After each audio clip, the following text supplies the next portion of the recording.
Olá, meu nome é Natália e esse grupo é composto por mim, pela Larissa e pela Lorena. E o tema do nosso seminário é a toxoplasmose na gestação. Nós introduziremos o tema, abordaremos a epidemiologia, fisiopatologia, diagnóstico, tratamento e os impactos.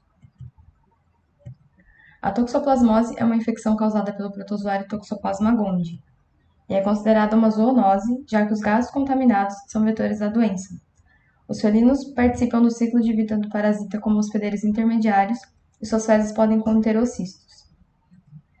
É uma doença considerada cosmopolita devido à ampla distribuição geográfica e estima-se que a prevalência da toxoplasmose varie de 20 a 90% na população mundial. Entretanto, os hábitos alimentares e as condições de higiene influenciam nos índices de contaminação e na distribuição geográfica da doença. A infecção geralmente é assintomática em pessoas imunocompetentes, mas pode apresentar sintomas graves e até levar ao óbito pessoas imunodeficientes.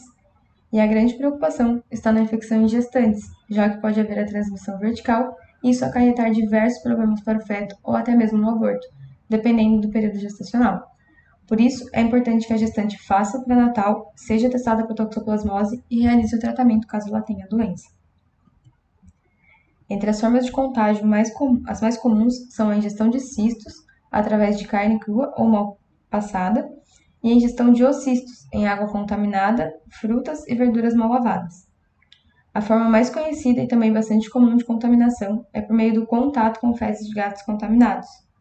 Os gatos são costumeiramente criados soltos, e os tutores geralmente permitem que o animal acesse a rua livremente. Com isso, o gato pode se contaminar e levar a toxoplasmose para dentro de casa. Então, é importante orientar as pessoas que criam gatos a não deixá-los soltos. E se isso não for possível, que leve o animal frequentemente ao veterinário e esteja atento à saúde dele. Além disso, recomenda-se que as gestantes não realizem a limpeza de caixas de areia e que, se precisarem fazer, utilizem luvas e higienizem muito bem as mãos e o local para evitar que os cistos permaneçam no ambiente. Uma forma de contágio menos comum é a transfusão sanguínea e o transplante de órgãos, e a mais preocupante é a via transplacentária, devido aos riscos para a saúde do feto.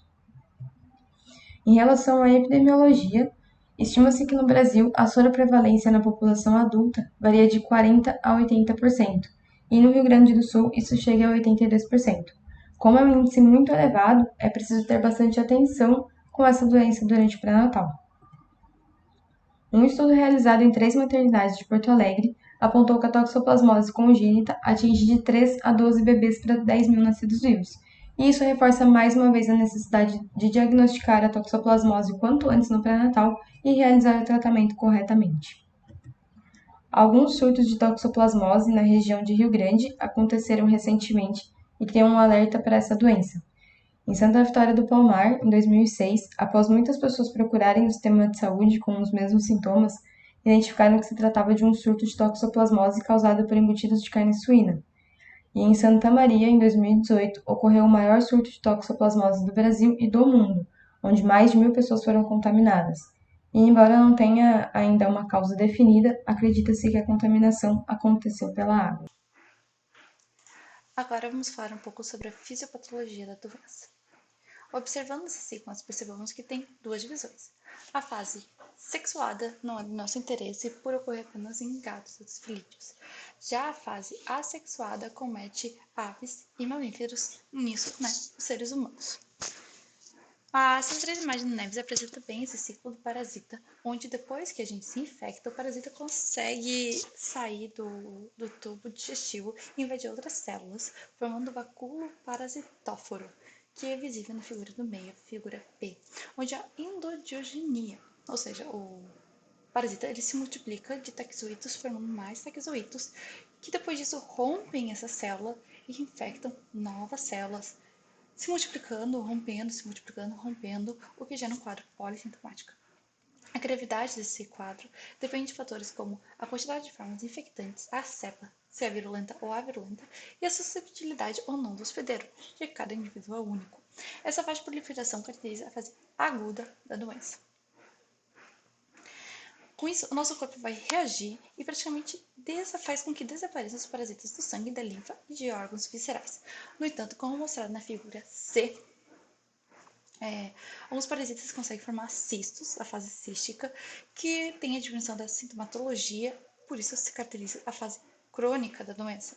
Esses cistos podem ficar ali quietinhos, ou em alguns casos não esclarecidos, né, do porquê isso acontece, pode fazer a reagudização, que é o parasita ele sair da fase crônica, voltar para a fase aguda, atacando as células e se multiplicando e gerando o quadro polissintomático. Sobre a toxoplasmose congênita. Essa é a forma mais grave de se contrair a doença, podendo ocorrer de duas formas. Pela via transplacentária, por meio de taxoítos, ou seja, na fase aguda da doença, ou quando teve a reagudização, né, da fase crônica, pelo rompimento do sistema endométrico, que, né, seria pelos pré-jesuítas na fase crônica. É interessante perceber que as mulheres em fase aguda da doença com os taquizoídos tem mais chance de acabar tendo, né, o feto prejudicado, a criança prejudicada pelo toxoplasma, do que aquelas que estão na fase crônica, que já tiveram infecção antes da gravidez e estão na fase crônica. A consequência para o feto depende de fatores como grau de exposição, a virulência da cepa, a capacidade dos anticorpos maternos de, né, protegerem o feto e o período gestacional. Quanto ao período gestacional, a gente tem os 3 trimestres, né? O primeiro trimestre, aborto, né? O feto não aguenta o parasita, não suporta e acaba, né, tendo aborto. O segundo trimestre pode ocorrer o aborto ou pode ocorrer um nascimento prematuro, tendo ou não anomalias graves. Isso, né, depende de todos os outros fatores já vistos. O terceiro trimestre mais grave, podendo ter comprometimento ganglionar generalizado, hepatoesplenomegalia, edema, miocardite, anemia, trombocitopenia e lesões oculares, além de outras lesões oftálmicas. Os sintomas mais comuns se enquadram na síndrome ou na tétrade de Sabin, corioretinite, calcificações cerebrais, perturbações neurológicas com retardo psicomotor e alterações do volume craniano com macro ou microcefalia. Olá pessoal, tudo bem? Agora a gente vai conversar um pouco sobre diagnóstico, né, da toxoplasmose gestacional. Bom, como será que é feito o diagnóstico de toxoplasmose na gestação? Manifestações clínicas? Até 80% das gestantes são assintomáticas, e quando são sintomáticas, elas podem apresentar sinais inespecíficos, como febre, calafrio, cefaleia, mialgia, faringite e adenopatia cervical simétrica. Por isso, o diagnóstico dessa doença é fundamental que se realizem as sorologias. O que é isso? São testes que buscam anticorpos no sangue da paciente e são recomendadas como parte do rastreamento pré-natal de gestantes em regiões de alta prevalência de toxoplasmose, que é o caso do nosso meio. Como a grande preocupação da toxoplasmose gestacional é o risco de transmissão ao feto, o objetivo desse teste é identificar gestantes suscetíveis, diagnosticar casos agudos e iniciar o tratamento precoce, que podem prevenir essa infecção fetal por meio da transmissão vertical. Então, para contextualizar, sorologia é o teste em que se busca a presença ou ausência de anticorpos. Esses anticorpos são a imunoglobulina M e imunoglobulina G, né, a IgM e a IgG, na sangue da paciente contra o agente causador da doença. Então, a pesquisa de IgM, ela caracteriza a fase aguda da doença, porque aparece cerca de 2 semanas pós-infecção e desaparece posteriormente. E é nessa fase, a fase aguda, que ocorre a transmissão fetal, enquanto a IgM caracteriza a fase crônica da doença, né, da infecção, porque ela demora de 6 a 8 semanas para aparecer e permanece indetectáveis por tempo indeterminado. Aqui ao lado, temos uma tabela sobre qual a interpretação de cada resultado. Por exemplo, uma paciente com IgG positivo e IgM negativa significa quadro crônico, ou seja, o paciente teve contato prévio com o parasita, mas não é um quadro recente devido à negatividade da IgM. Essas pacientes são chamadas imunes, porque elas não têm risco de desenvolver toxoplasmose aguda na gestação, se entrarem em contato com o patógeno, justamente porque elas já tiveram esse contato posteriormente. Em um segundo exemplo, um IgM positivo é sugestivo de infecção recente ou aguda durante a gestação, com risco de transmissão fetal. Se a paciente tiver tanto IgG quanto IgM negativas, significa que ela nunca teve contato com o patógeno e assim elas são chamadas suscetíveis, pois elas podem adquirir a infecção e fazer essa fase aguda durante a gestação. Nesse caso, devem ser passadas orientações de prevenção para que a gestante não entre em contato com o Toxoplasma gondii. Bom, como comentado anteriormente, a IgM positiva significa fase aguda. É sugestiva de toxoplasmose gestacional, mas não é sempre. Por quê? Em algumas pacientes, a IgM pode permanecer positiva por maior tempo. Então, é mais seguro realizar o diagnóstico, né, de toxoplasmose na gestação por soroconversão durante o pré-natal. Né? A paciente que era IgM negativa e se tornou positiva. Nesse caso, né, em que existe dúvida, existe um teste para pesquisa de avidez de IgG. A avidez do anticorpo pelo antígeno aumenta com o tempo de doença, e testes com alta avidez indicam que a infecção é antiga, há mais de 16 semanas. Então, qual é o papel da sorologia no diagnóstico de toxoplasmose? Identificar, como eu disse anteriormente, suscetibilidade, IgG negativo, e imunidade. No caso do paciente suscetível, além das orientações gerais para evitar contato com o patógeno, são realizadas sorologias seriadas para pegar uma soroconversão, ou seja, uma mudança de IgM negativo para um IgM positivo, por exemplo, e entrar, né, iniciar com tratamento adequado. No caso da paciente que é imune na sorologia do primeiro trimestre, não há necessidade de repeti-la, porque não há chance dessa paciente adquirir uma infecção aguda com risco de transmissão fetal. A grande preocupação da toxoplasmose na gestação é, dessa forma, a infecção fetal. Ela ocorre durante a fase de parasitemia, que é a fase aguda, em cerca de 40% dos casos, mas essa taxa de transmissão varia de acordo com a idade gestacional no momento da soroconversão. O que isso significa? Se uma gestante adquire a infecção aguda no primeiro trimestre, há uma menor probabilidade de transmissão para o feto, mas maior gravidade se ocorrer. E no terceiro trimestre, há maior probabilidade de infecção, mas com manifestações menos graves no feto se ocorrer. Que manifestações são essas? Como já dito anteriormente, na criança que foi afetada lá no primeiro trimestre, pode gerar abortamento, prematuridade, baixo peso ao nascer, doença disseminada. E no terceiro trimestre, as manifestações são calcificações cerebrais, hidrocefalia e retinocoroidite, que são as mais frequentes. Aqui na primeira imagem, a gente vê uma retinocoroidite, num exame de fundo de olho. Na segunda imagem, esse exame aqui de imagem mostra essas calcificações cerebrais, que são esses pontinhos brancos. Ambas são manifestações da toxoplasmose congênita, ou seja, na criança. Além disso, mesmo se o recém-nascido for assintomático ao nascimento, podem manifestar sequelas futuramente em qualquer momento da vida, principalmente a retinocoroidite e sequelas neurológicas. Por isso é muito importante manejar esse quadro o quanto antes.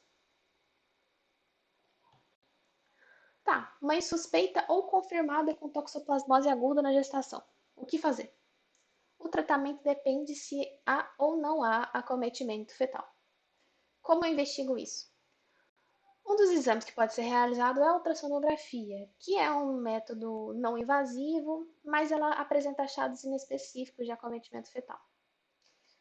Calcificações intracranianas e dilatação de ventrículos cerebrais são os mais comuns.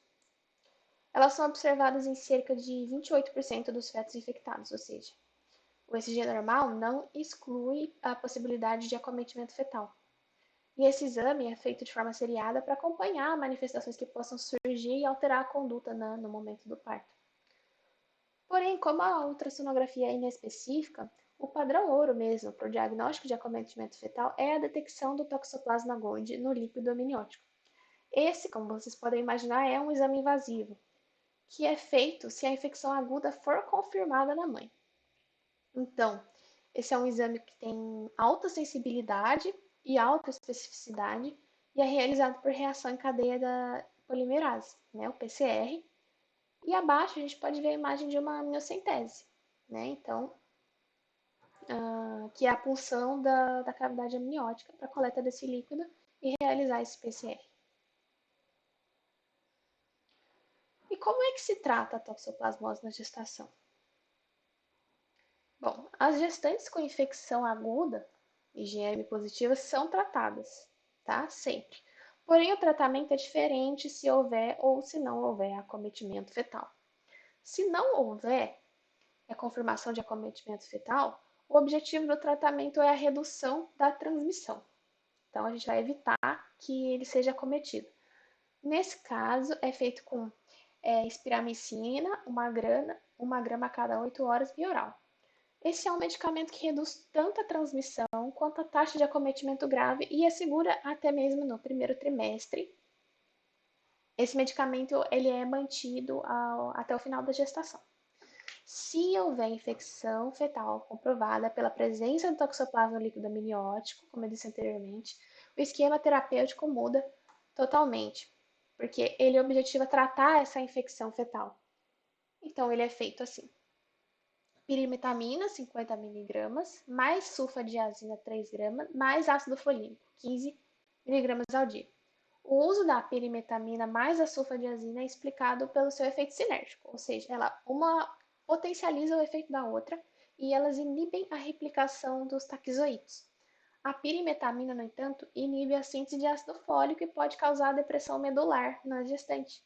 Por isso, deve ser suplementado o ácido folínico e o acompanhamento da gestante, né, com hemogramas, justamente para pegar essa depressão medular. A pirimetamina, ela não é segura para uso no primeiro trimestre por ser teratogênica. Se a infecção ocorrer acima das 32 semanas de idade gestacional, deve ser iniciado esse esquema terapêutico também. Por fim, os impactos da toxoplasmose. Apesar de pessoas, tipo, milhões de pessoas do mundo que são acometidas pela toxoplasmose, a forma congênita, né, de transmissão é a mais grave, podendo ocorrer a morte ou danos irreversíveis, como já visto, né, todos os sintomas que a criança pode ter. É importante ressaltar que ter uma identificação rápida e um tratamento precoce ajuda a minimizar muitos danos que pode ter nessa criança, né, nesse feto. Por isso, é extremamente importante a realização de consultas pré-natais ao longo da gestação, porque assim dá para identificar de forma mais rápida, mais precisa e iniciar um tratamento minimizando os danos. Os programas de prevenção de saúde, eles são muito essenciais também para que as grávidas tenham essa conscientização, que elas entendam realmente qual é a importância dessa prevenção, né, contra a toxoplasmose, principalmente a toxoplasmose congênita. Como ligantes temos eu, a Lorena e a Natália, as ATMs envolvidas, a ATM 26 e a ATM 24, a Lorena da 24 e nós duas somos da 26. Essas são nossas referências, com artigos e os livros que usamos. E muito obrigada pela atenção.